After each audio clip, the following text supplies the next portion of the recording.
Hi there. Do you remember the first day of detailing school where we've been told to always keep our pad flat during polishing?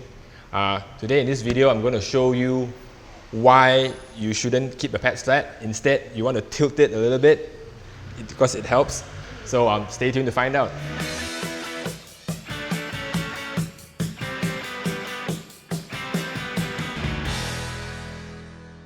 Okay, scenario number one. When polishing the ledge, okay, so this is the bonnet, this is the fender, this area we call it the ledge, okay, so imagine this is the rotary, this is the backing plate and the foam. Okay, because the rotary rotates clockwise, if your pad is flat, you tend to hit the bottom, the slightly lower part of the ledge, which you don't want to. You want to tilt your pads a little bit so that it doesn't hit here, alright. This part, because it rotates clockwise, is from top down, flat, down, up, so that's what you don't want. Tilt it and move it. Okay, let me put it on a real rotary and I'll show you from another angle. Okay, right now my pads are flat. Okay, you can probably see that this side here is actually hitting the paintwork, alright? This side, this is flat. Okay, so now I tilt it a little bit so it doesn't hit here anymore. Okay, you're probably wondering about this side, but actually this side, because it's from top down, it will not hit the bottom at all. So, yeah, this is tilt. This is flat.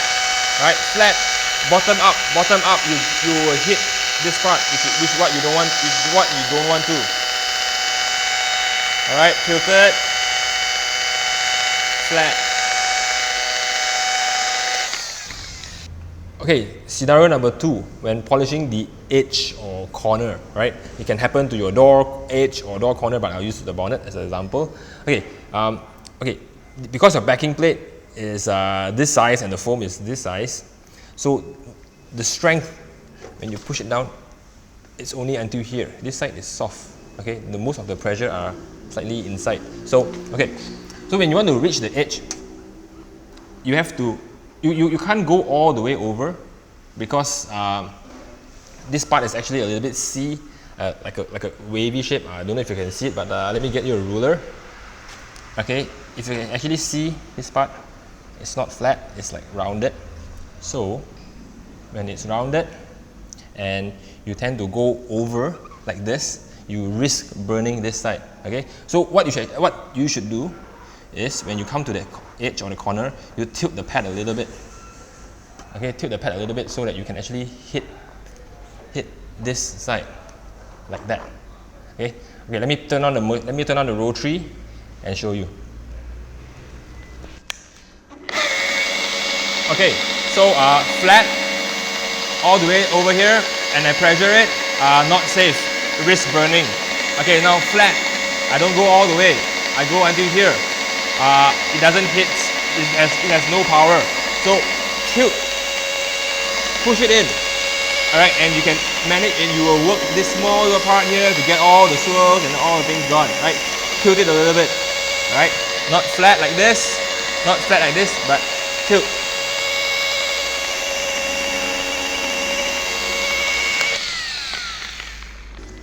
Okay, scenario number three, flat panel. Polish like normal, okay? Get rid of most of the defects which you normally could, except for one random deep scratch, alright? There's one particular deeper scratch. Now, let me just, for illustration purposes, one scratch like that. So, instead of changing to a new pad or changing to a different combo, you can try something like this. Because the normal working surface is wider, okay, the pressure is more even out, but this time we tilt the pad. We tilt the pad to make a smaller contact area, more pressure, more power focused to this smaller area, hoping to get rid of the defect, the random deep scratch, right?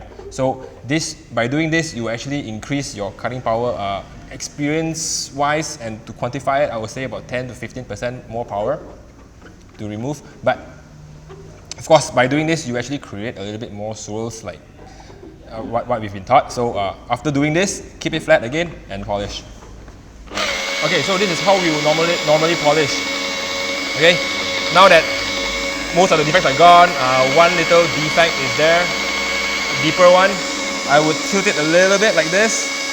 Alright, push more pressure, more power onto that to remove it, okay? Doing this is crazy, no one does that. You're actually scratching the paint only. Alright, so tilt it a little bit, push it down. Okay, now after doing that, if you're using a wool pad, it's more obvious. You have a lot of swirls. So after tilting a little bit and removing the deep scratch, close it back down and even it out. Remove the deeper swirls caused by your technique just now. Okay, so remember, tilt it for more power. For this, normal power. Okay, so I just shared with you 3 things that tilting the pad helps, right? But of course, on a normal, flat, wide area, you want to keep your pads flat and polished like how you normally do. That way, you will have less swirls, less recuts, right? It's normal, but special areas requires you to do special things, right? Like what I did just now. So that's all I got for you today. If you like this video, do give us a like, and if you have not subscribed, do subscribe to our channel for more tips coming your way. See you next time.